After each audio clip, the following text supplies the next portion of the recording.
My husband has told me dozens of stories about the years he spent working at Frontier Ranch, which is a young life camp on the side of Mount Princeton in the Colorado Rockies, located at 9,500 feet up on the side in a hanging valley.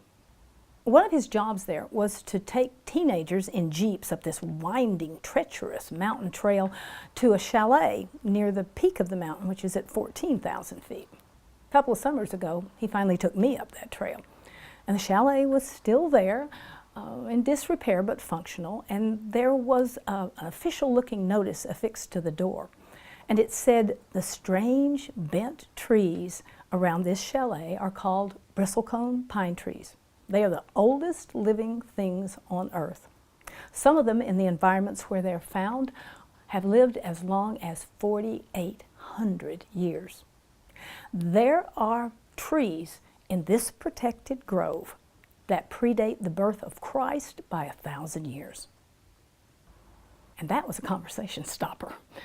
I wandered out into the grove of trees, and the trees seemed to be growing up out of solid rock. The trunks were bent and gnarled by the wind and the ice and the snow, and they were twisted, and certainly not things of beauty, at least not by traditional standards. Which set me to thinking about the nature of beauty itself, about the outward beauty that is so transient and an inner strength that endures, that lasts.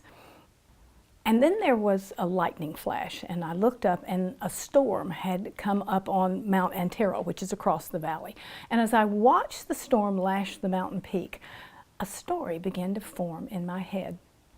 The story of a bristlecone pine tree that first peeked out of a crevice in the rock on the same day that the Christ child took his first breath in a barn on the other side of the planet, which granted that tree a special power, a power that made it the last safe place.